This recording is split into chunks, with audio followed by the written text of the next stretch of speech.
সিদ্দিক আকবর ফারুক আজম যখন পাহাড়ের চূড়ার মধ্যে গেলেন, হাই হাই, গিয়ে দেখতে পেলেন আমার নবী আপনার নবী দুজনের বাস্য নবী অসহায়ের মতো সিজদারত অবস্থায় চোখের পানি ফেলছেন আর বারবার বলছেন উম্মতি উম্মতি উম্মতি। মালিক, আমার উম্মতের কি হবে? আমি চলে গেলে আমার উম্মতের কি হবে? আমার উম্মতের জামিনদার কে হবে? আমার উম্মতদেরকে রক্ষা করবে কে? মালিক, আমার উম্মতদেরকে বাঁচাও, উম্মতদেরকে বাঁচাও। সিদ্দিক আকবর পিছনের থেকে আমার নবীকে ডাক দিয়ে বললেন, ইয়া রাসূলুল্লাহ, ইয়া হাবিবাল্লাহ, আজ 3 দিন ধরে আপনি নিখোঁজ, আপনাকে খুঁজে পাচ্ছি না, আমরা পাগল পারা হয়ে গিয়েছি, পেরেশান হয়ে গিয়েছি। ইয়া রাসূলুল্লাহ, আপনি আপনার উম্মতদের জন্য আর চোখের পানি ফেলবেন না, আর কাঁদবেন না। আমি আবু বকর, আপনি নবীকে ওয়াদা দিচ্ছি, আমি আবু বকর যতগুলো ইবাদত করেছি, আমল করেছি, সমস্ত কিছু আপনি নবীর উম্মতদের জন্য কুরবান করে দিলাম। চলে বলি না সুবহানাল্লাহ। আমার নবী তারপর সিজদা থেকে উঠে না, আমার নবী বারবার বলছে উম্মতি ইয়া উম্মতি উম্মতি।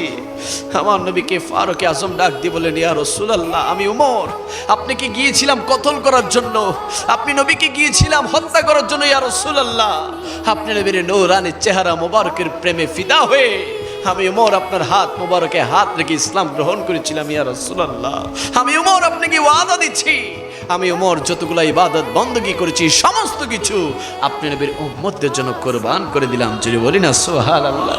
তারপর আমার নবী উঠে না, আমার নবীকে উঠানো যাচ্ছে না। সিদ্দিক আকবর বলতে লাগলেন, ও ভাই ওমর, আমাদের দ্বারা নবীকে উঠানো সম্ভব হবে না, যা আলীকে খবর দাও সে যেন ফাতেমা হাসান হুসেনকে নিয়ে নবীর কাছে আসে। তারা বললে নবী হয়তো উঠে যাবে। আমার নবীর কাছে যখন মাওলা আলী শের খুদা ফাতেমা এবং ইমাম হাসান হুসেনকে নিয়ে আসলেন, খাতুনে জান্নাত আমার নবীকে দেখে চোখের পানি ফেলে ফেলে একটা চিৎকার দিয়ে বলতে লাগলেন, ইয়া রাসূলুল্লাহ, ইয়া হাবিবাল্লাহ, আজ 3 দিন ধরে আপনি আমাদের কাছ থেকে দূরে সরে আছেন। ইয়া রাসূলুল্লাহ, আপনার বিরহ যন্ত্রণায় আমরা পাগল পারা হয়ে গেছি। ইয়া রাসূলুল্লাহ, আর আপনার উম্মতের জন্য কান্না করবেন না।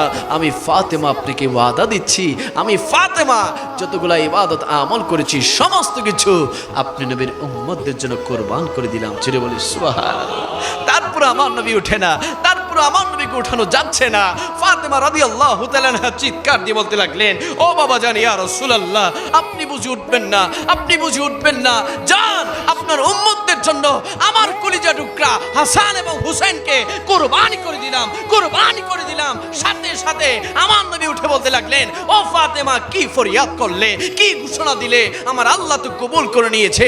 আমার আল্লাহ বলেছে আমার হাসান এবং হুসেনের শাহাদাতের বিনিময়ে আমার উম্মতদেরকে আমার আল্লাহ জান্নাতে পৌঁছে দিবে। জোরে বলি সুবহানাল্লাহ।